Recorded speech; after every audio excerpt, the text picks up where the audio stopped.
Hai, nama aku Hakim. Di video kali ini aku nak ceritakan kisah seram yang terjadi pada aku, atau lebih tepat lagi, keluarga aku. Semuanya bermula apabila keluarga aku pindah ke rumah baru, rumah banglo. Rumah tu terletak di pedalaman hutan. Ambil masa 3 jam juga dari jalan keluar untuk masuk dalam kawasan rumah baru aku tu. Ya, jauh. Itu naik kereta. Kalau jalan kaki, mungkin dari pagi sampai malam baru boleh keluar dari situ. Kenapa aku pindah? Ayah aku yang nak pindah ke sini. Dia cakap nak mulakan hidup baru. Hidup baru. Ya, mungkin sebab rumah tu dekat dengan kawasan air terjun. Tenang bila dekat situ. Siapa sangka kan, hari yang kita ingat hari tenang, hari yang bahagia, bertukar menjadi hari paling ngeri dalam hidup. Selepas 3 jam, kereta ni lalui jalan batu-batu. Yang kiri dan kanan hanya hutan. Akhirnya sampai ke rumah banglo tu. Sunyi. Itu saja yang aku dapat cakap. Sebab nak cakap penuh semak-sama tak. Rumah tu bersih macam terjaga. Bila pintu rumah tu dibuka, seperti yang aku cakap, bersih. Keadaan dalam rumah sangat kemas dan tersusun. Keluarga aku ada 4 orang anggota, iaitu ayah aku, ibu aku, adik aku dan aku. Rumah tu ada 5 bilik.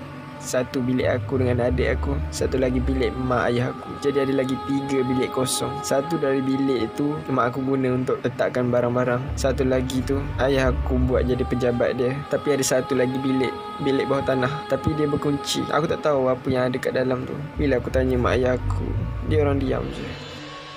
Pada malam tu, dalam pukul 12 malam, pintu rumah ni diketuk. Aku fikir hantu, rupanya orang. Mujur keluarga aku belum tidur lagi masuk. Jadi ayah aku pergi bukakan pintu tu untuk tengok siapa yang ketuk pintu tu. Bila pintu dibuka, aku nampak yang ketuk pintu tu tadi ialah seorang lelaki berumur dalam lingkungan 40-an. Dia cakap yang dia tinggal dekat-dekat kawasan ni juga. Dia datang kat rumah aku ni sebab dia nampak rumah ni lampu terbuka. Sebab sebelum ni tak ada penghuni. Sekarang baru ada lepas keluarga aku pindah masuk sini. Ayah aku nak jemput dia masuk, tapi dia tolak sebab nak balik dah. Tapi sebelum dia balik tu, dia pandang keluarga aku sorang-sorang. Lepas tu dia cakap, hati-hati, macam ada sesuatu yang tak kena. Tapi aku tak ambil kisah sangat sebab ayah aku ada. Dia kuat, dia tak takut hantu. Kami sekeluarga percaya ayah. Pada pagi keesokannya, aku bangun dari tidur. Aku pandang keadaan adik aku, dia tengah tidur lagi. Aku tengok jam dah pukul 8 pagi. Aku turun ke bawah, tengok mak aku tengah siapkan sarapan. Bila mak aku pandang aku yang baru turun dari tingkat bilik aku, terus dia cakap,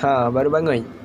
Adik dah bangun? Mak aku cakap yang lepas sarapan ni kita nak pergi dekat air terjun. Dengar je mak aku cakap air terjun, terus aku seronok. Cepat-cepat aku kejutkan adik aku yang tidur. Lepas sarapan, kita orang pun pergi dekat air terjun tu. Dekat je, jalan kaki dalam 3 minit je dah sampai. Cantik sangat kawasan tu. Adik aku cepat-cepat buka baju nak terjun dalam air tu. Tapi belum sempat dia terjun, ayah aku tahan dia. Ayah aku larang kita orang mandi sebab air tu agak dalam. Adik aku mengajuk sebab tak dapat mandi. Tapi mak aku pujuk dia. Sementara mak aku tengah pujuk dia, aku pun pandang lah kawasan air terjun tu. Tengah aku tengok keindahan alam tu, tiba-tiba aku perasan ada 1 kelibat manusia di seberang dari kawasan kita orang ni. Kelibat tu ialah pakcik semalam. Pakcik semalam yang ketuk pintu rumah aku. Aku cuba senyum tapi dia tak balas. Pakcik tu perhati je keluarga aku. Belum sempat aku bagi tahu ayah aku, terus dia pergi dari situ. Sejak dari tu aku mula rasa pelik. Pada pagi ketiga,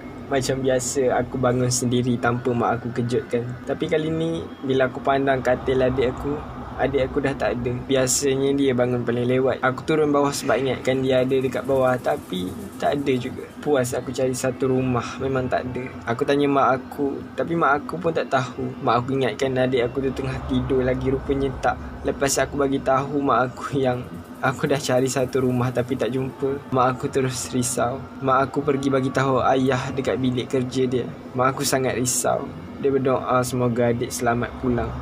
Aku pun keluar dari rumah tu, tengok-tengok dekat kawasan hutan depan rumah. Lepas tu terlintas dekat fikiran aku untuk pergi cari dekat kawasan air terjun.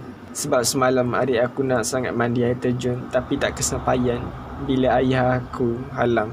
Sampai je dekat kawasan air terjun tu, aku jenguk-jenguk sambil jerit nama adik aku. Takut-takut dia ada dekat situ. Tak ada. Memang tak ada 1 kelibat manusia pun dekat situ. Aku pun kecewa dan nak balik ke rumah semula. Tapi Aku terpandang air sungai tu. Aku nampak ada tubuh budak-budak yang terapung. Tubuh tu tersangkut dekat ranting-ranting kayu. Aku dengan hati tak sedap. Aku pergi dekat adik aku yang terapung, tak bernafas, dah meninggal. Aku terus berlari ke rumah untuk bagi tahu mak aku. Malam tu mak aku menangis kuat-kuat. Mayat adik aku tu dah berada di rumah lepas aku dengan ayah aku angkat petang tadi. Ayah aku cakap pagi esok baru kita orang keluar dari sini. Malam tu aku turun bawah nak pergi tandas. Aku perasan yang bilik kerja ayah aku lampu terbuka. Aku pun pergi dekat sebab ingat nak tutup lampu tu. Tapi aku nampak ayah aku tengah berdiri dekat dalam bilik tu. Benda yang buat aku lebih terkejut bila ayah aku tu tengah bercakap seorang diri. Dia gelak seorang-seorang. Lepas tu aku terdengar obrolan ayah aku. Ayah aku cakap dia yang bunuh adik aku tu. Dia gelak. Kemudian dia cakap yang malam ni dia nak bunuh mak aku. Lepas tu sumpah aku terkejut. Macam tak percaya, tak menangis pun ada. Cepat-cepat aku pergi dari situ, masuk dalam bilik aku, kunci pintu. Malam tu aku tak tidur. Yalah, siapa yang dapat tidur bila dapat tahu benda macam tu? Aku takut dan risau. Tak lama lepas tu aku baru teringat mak. Aku nak pergi bagi tahu mak aku. Belum sempat aku buka pintu, aku dengar bunyi perempuan menjerit. Suara tu suara mak aku. Aku terus turun ke bawah untuk tengok apa yang jadi. Aku nampak ayah aku tengah pegang pisau sambil senyum pandang mak aku. Penuh darah dekat situ. Aku terus berlari keluar dari rumah tu dengan perasaan takut, sedih, nak menangis, semua ada. Masa tu aku berlari pun tak betul sangat. Lutut tak kuat. Aku rasa macam bila-bila masa je aku boleh rebah ke tanah. Tapi aku tetap kuatkan diri untuk berlari. Aku tak nak jatuh. Aku tak nak ayah jumpa aku. Aku pandang ke belakang. Aku nampak kereta kita orang dihidupkan. Aku rasa ayah aku mungkin dah nampak aku lari keluar. Aku cepat-cepat masuk ke dalam semak untuk menyorot. Aku nampak kereta ayah aku tu berhenti betul-betul dekat tempat aku menyorot. Ayah aku keluar dari kereta dan panggil nama aku. Aku diamkan diri. Aku tak nak buat bunyi walau sikit pun. Kalau tak nanti ayah jumpa aku. Aku tak nak mati. Aku takut. Tiba-tiba ada tangan pegang bahu aku. Aku terkejut tapi masih lagi tak buat bunyi. Aku tengok belakang. Pakcik hari tu, pakcik yang aku cakap pelik tu, pakcik tu letak jari dia di bibir dia. Dia suruh aku diam. Lepas tu dia tarik tangan aku untuk pergi dari situ. Pakcik tu bawa aku ke rumah dia. Dekat rumah dia tu dia cerita semua apa yang berlaku sebenarnya dekat keluarga aku. Pakcik tu cakap yang adik aku tu meninggal sebab ayah aku sendiri yang tolak dia jatuh ke dalam air sungai tu. Pakcik tu datang nak tolong tapi dah terlambat. Adik aku dah mati lemas. Pakcik tu cakap yang ayah aku pergi macam tu je. Macam memang ayah aku dah rancang nak buat semua tu. Sumpah aku sedih dengan semuanya. Alhamdulillah aku selamat buat masa sekarang. Lepas pakcik tu cerita yang memang rumah kami pindah tu tempat korbankan manusia. Dah ramai orang dibunuh di situ sebelum ni. Kalau korang nak tahu, bilik bawah tanah yang aku cakap berkunci itu sebenarnya tempat simpan mayat. Sekarang aku tahu kenapa ayah bawa kami sekeluarga pindah ke sini. Sekarang aku faham apa maksud ayah nak mulakan hidup baru. Hidup baru untuk diri sendiri. Sebab dia nak mulakan hidup baru dengan keluarga baru. Kejam.